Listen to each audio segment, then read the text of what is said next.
Recorded live. All right, we're back with Politics and Prepper Saturday night, 10 p.m. Central Time. We're doing something a little bit different tonight. By the way, Al is here, Mike is here, I'm here, and Murdoch Pizgatti is here. And we're going to interview him, and that's something we're doing a little bit different this time. I usually don't do interviews. Maybe I should, but I don't. But this topic is something that I thought was very important, and it's happening here in Texas, and I'm going to go, and Al's going to go, and it really goes along the lines of why we started this show and why we're doing this show.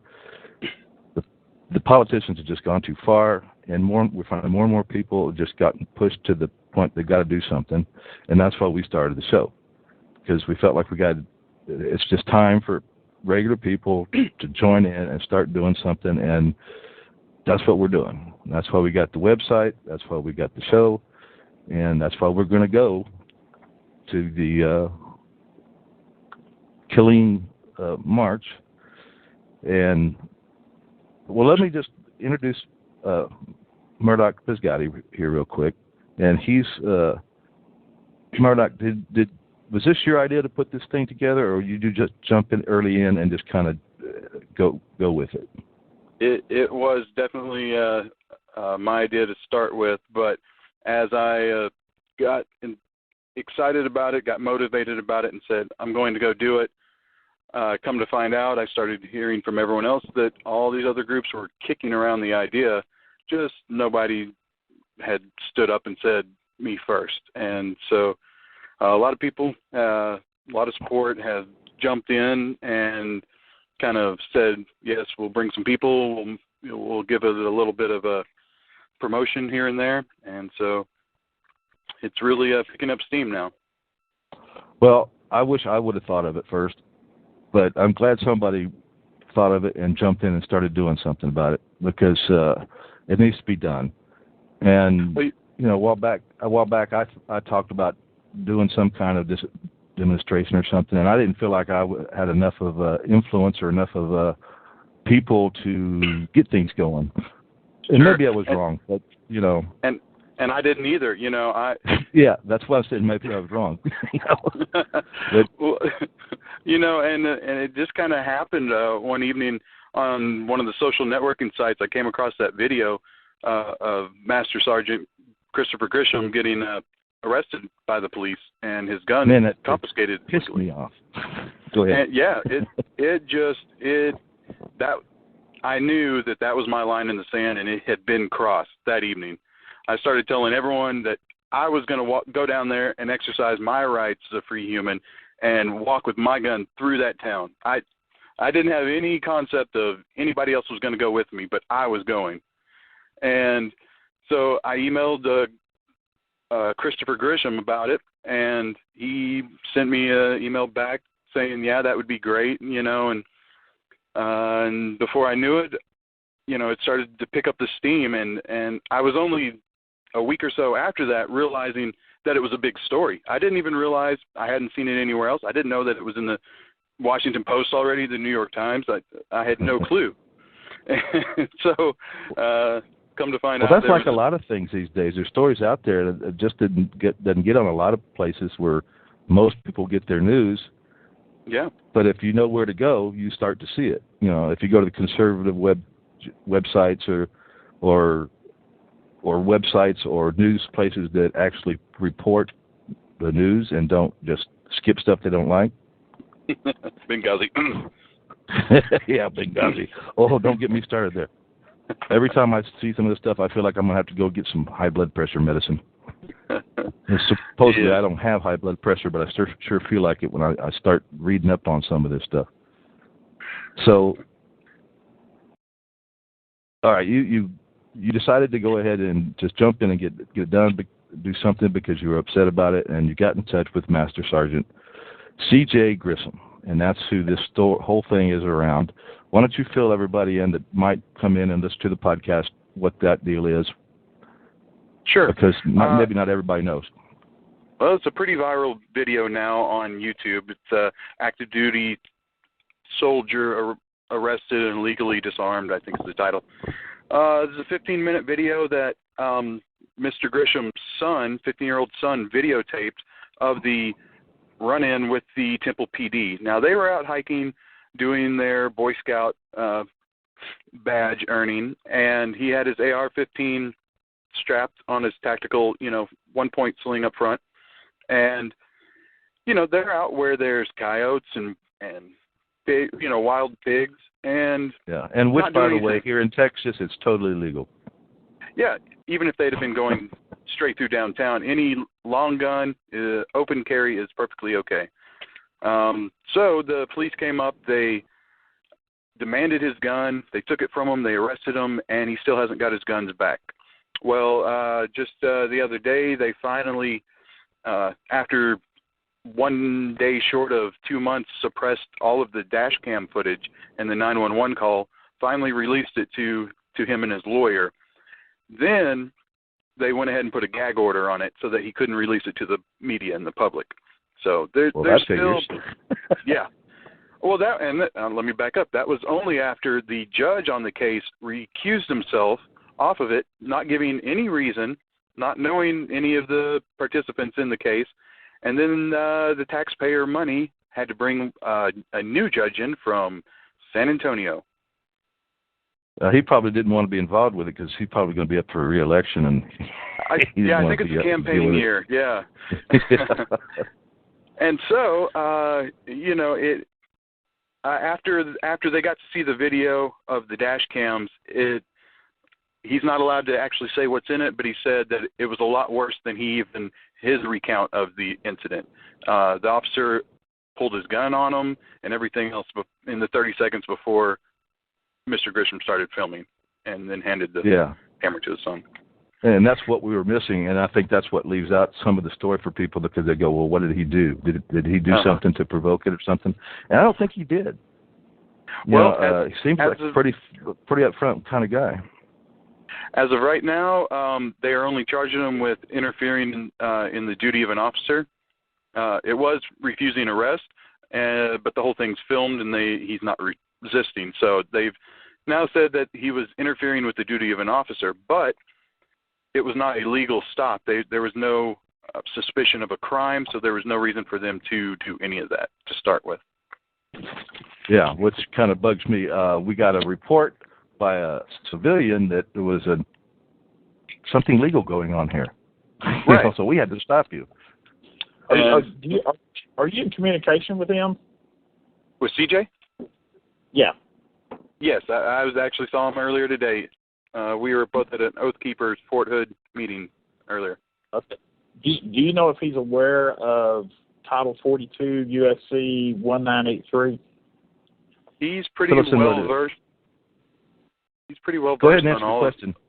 Yeah. Go ahead. Oh yeah.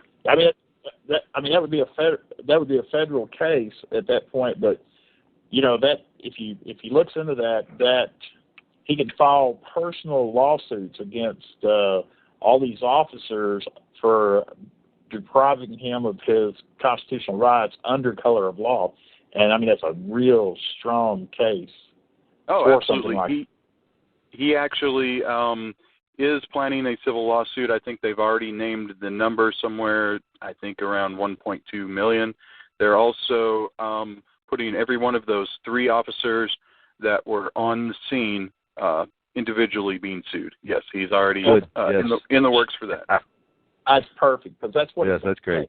That's what it's going to take. When these officers see other officers being sued personally, because once they get sued personally, the city cannot protect them in any way. They can't provide them with the funding, etc. They're on their own, and and I tell you, that's what it's going to take, is for other police to see that happening, and then they'll start following the law then.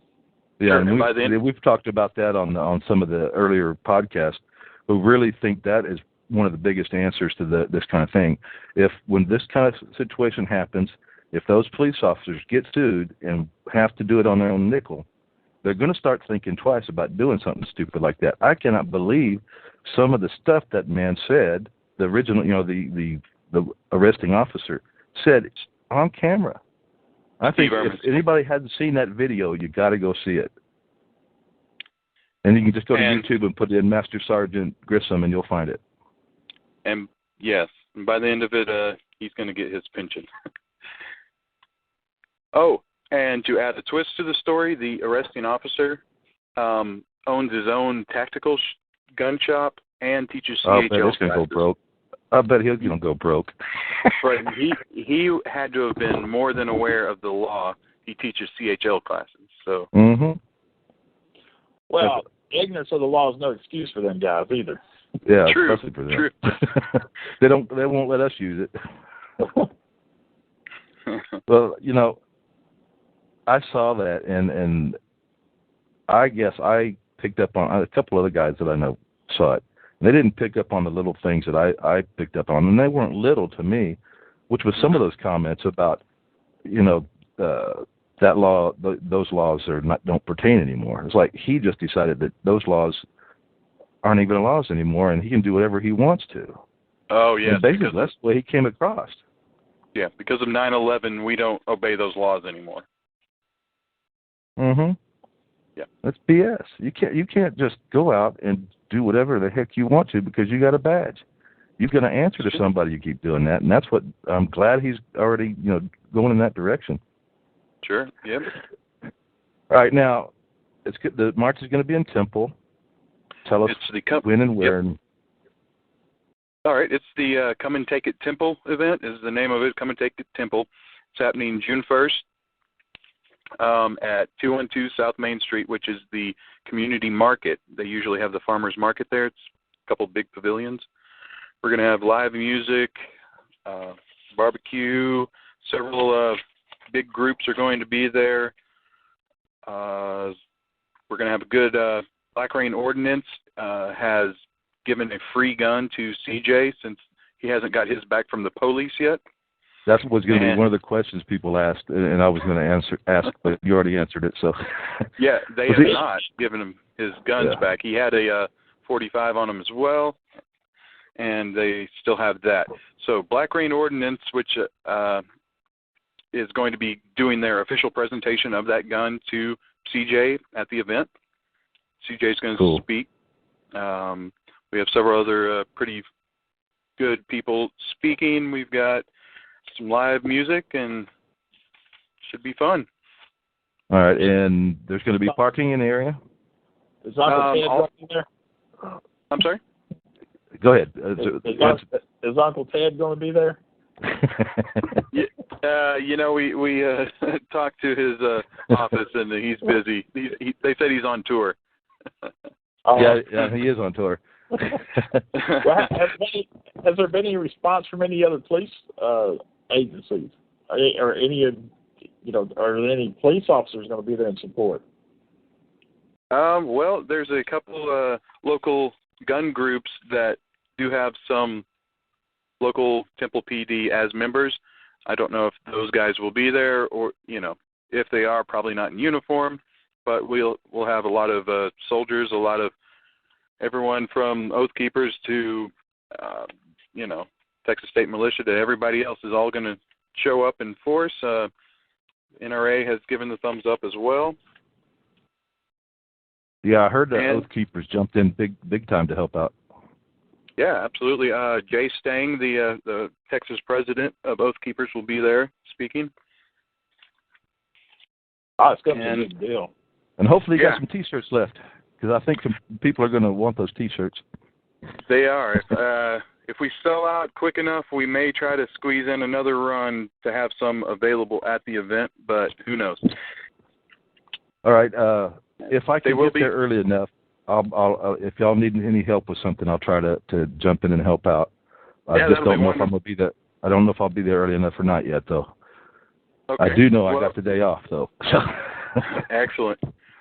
Well, we do need the help from any knowledgeable gun experts out there who want to come and help us do our safety checks. We're going to voluntarily ask everybody if they would like to flag their gun. We're going to have a little red straw to go halfway in your chamber to make sure there's not a chambered round, and close your action on it. So it's, flagging it with a straw.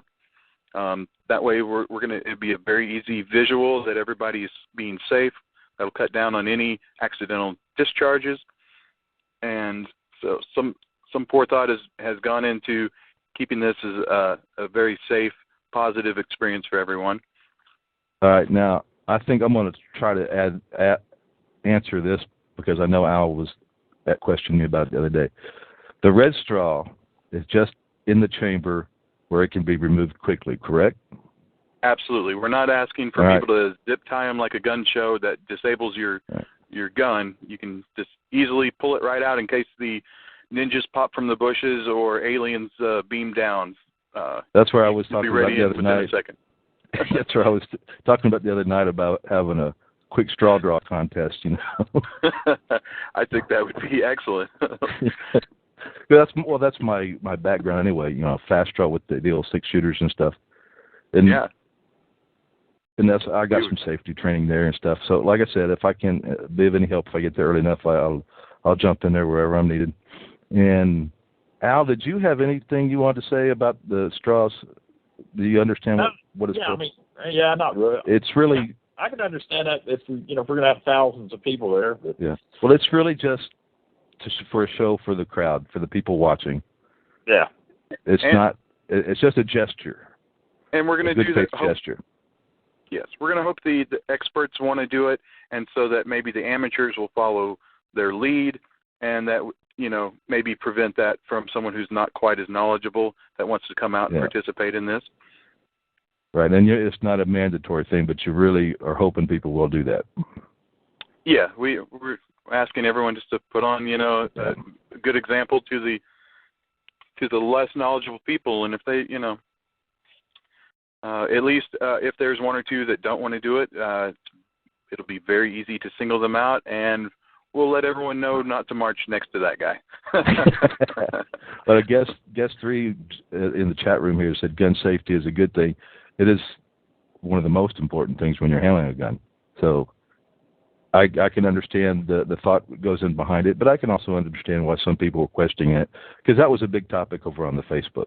And it was. Facebook. You want to tell them what your Facebook is, how to find it? Sure. I'm on there as Murdoch Pizgatti, but we have a don'tcomply.com Facebook page as well, and you can go over to the event pages of Come and Take It Temple. All right, and if you go to don'tcomply.com, you can find a place where you can pitch in to donate help for the legal fund, and you'll find links to all, you know, different places. Download for the flyers, a map to the event, and did I leave anything out? Well, let me correct the donate on the website, the big one on the front page.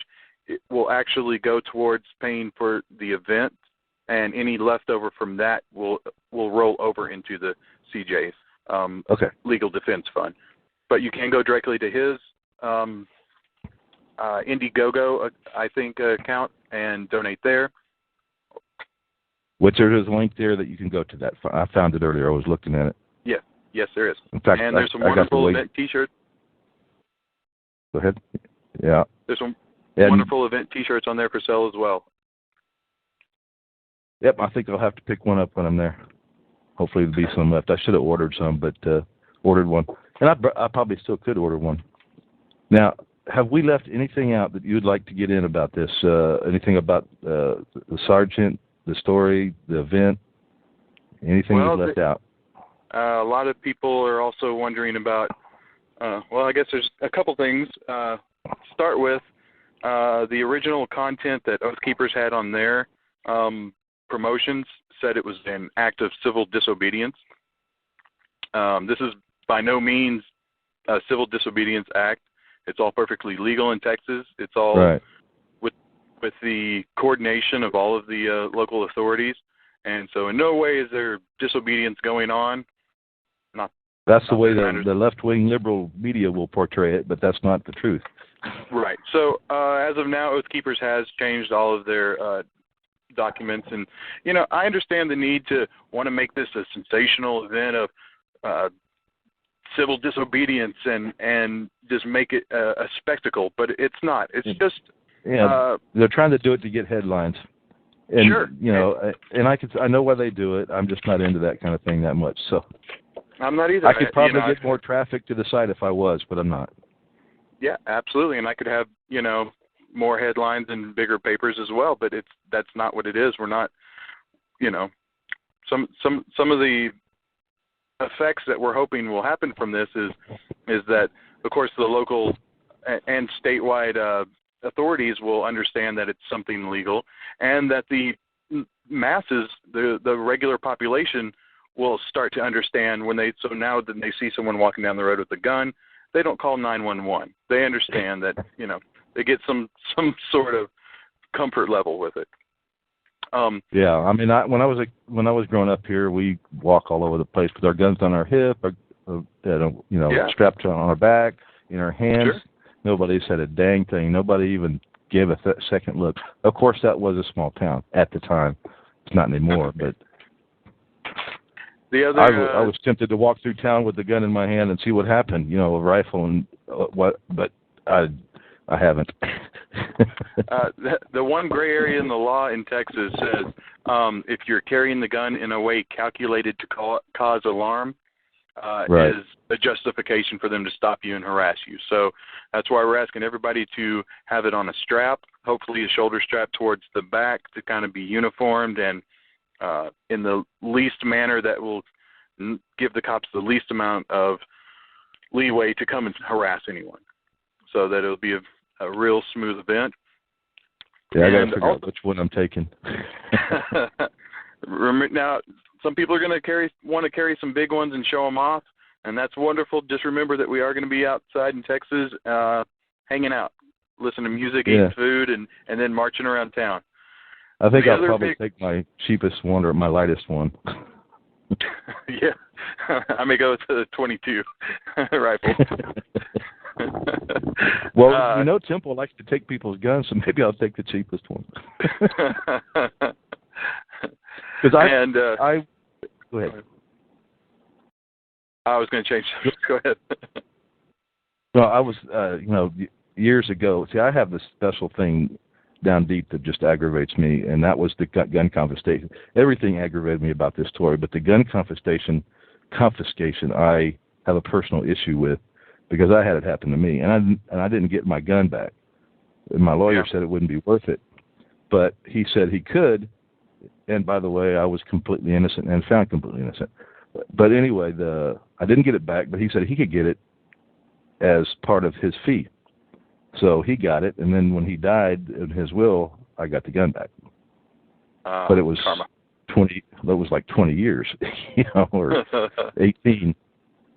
But the gun was in great shape. The gun was in great shape. I got it back. I sold it and used it to get a nice gun that I wanted, another gun. But anyway, that's really neither here nor there. It was just a personal little issue, and I still have problems with it sometimes. I see. Yeah, I could understand. The other big thing that people are bringing up on the Facebook page is the legality of it. I guess kind of related to that, but the legalities of, do I have the permits, and how is that working with the city? How is the city treating this? The permits that were pulled were for an outdoor event reserving that park location, those pavilions. It was also a rental for the stage, which is rented from the city of Temple, and also the organization. I've had several long conversations with the Chief Smith, Chief of Police there in Temple, about closing the streets for our parade route. I wonder how they feel about it, really, or if they're just going out of their way to not make it worse than what it is. Yeah. Well, as long as they put on a big smiley face, then I don't really, it doesn't matter how they feel inside. But, as far as this big PR nightmare that they have with this C.J. Grisham case, I am handing them on a silver platter the best present they could ever get. Here's your chance to show the world that you do respect the Second Amendment rights. And, so he is Mr. Chief Smith is a very good politician, and I think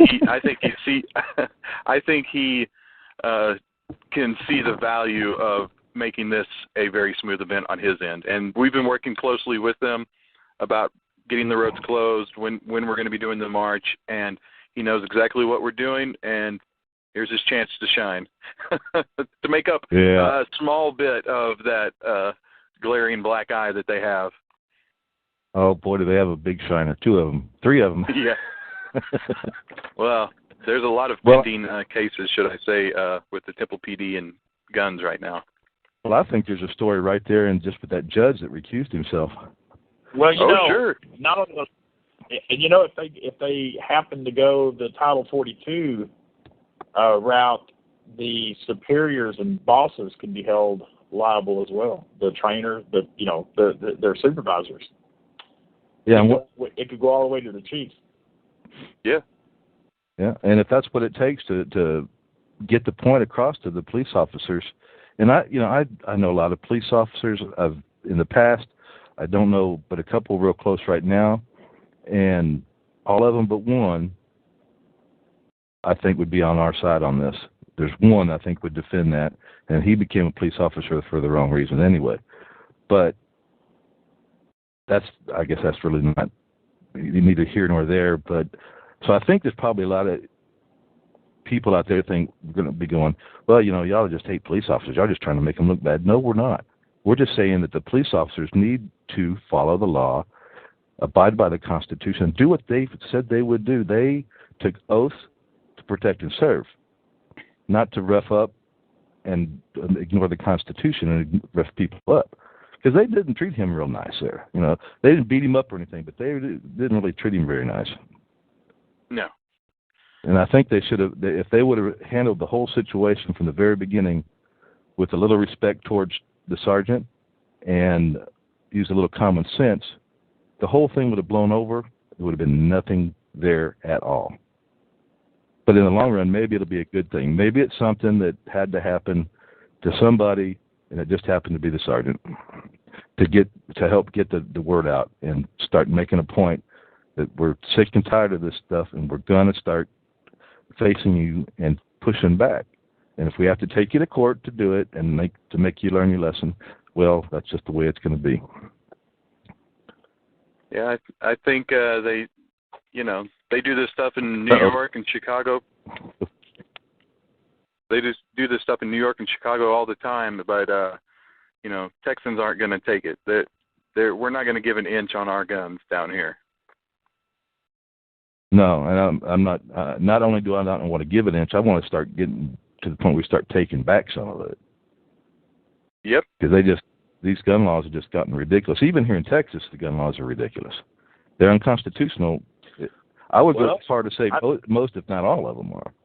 Every gun law is unconstitutional. So that's kind of where I was going with that. Yeah. We've had that conversation before, too. Yeah, I mean, the Second Amendment is the only amendment that says it shall not be infringed, so any gun law that infringes it in any way is unconstitutional. And the Supreme Court has ruled on that. And there's cases for it. The problem is you would almost have to take it all the way to the Supreme Court, and that's going to cost you, a lot of money. Well, that's maybe what happens with the one that they're going to do up in D.C., because that's kind of what they're shooting for. They're hoping to get some people arrested so they can start taking it to court. Well, I mean, the Supreme Court even ruled, what was that, 4 or 5 years ago, that Washington, D.C., they do have the right to have, to keep and bear arms. They I think that was Holly versus the United States. Have one in your home. Right. And well, if they get if they get a bunch of people arrested and all the police officers involved get sued, and their supervisors get sued and their chiefs get sued, then maybe they'll decide, well, we don't have a couple of $1 billion to be spending on this shit. Maybe we ought to listen to listen to the Constitution and the Supreme Court. And I think that's what they're really shooting for. And hopefully there won't be any shooting, but. All right, I think we got the information out that we really wanted to get out. We wanted to fill people in, get some of those questions answered. I know that a lot of that was already discussed on the Facebook, but it wasn't, how many people see that Facebook. And a lot of those same questions I was getting at work by some of the other people I know. So there they are. There's the answers. Now, I want to remind everybody, donotcomply.com. And if you want to, that's don'tcomply.com. And excuse me, if you want to find a Facebook, it's Murdoch Pizgatti, Pizgatti. If you want to go over there, I'm sure he won't mind if you visit the Facebook or the website. I think you're doing good work, and I'm glad somebody stood up, and you were the man to stand up and get things organized.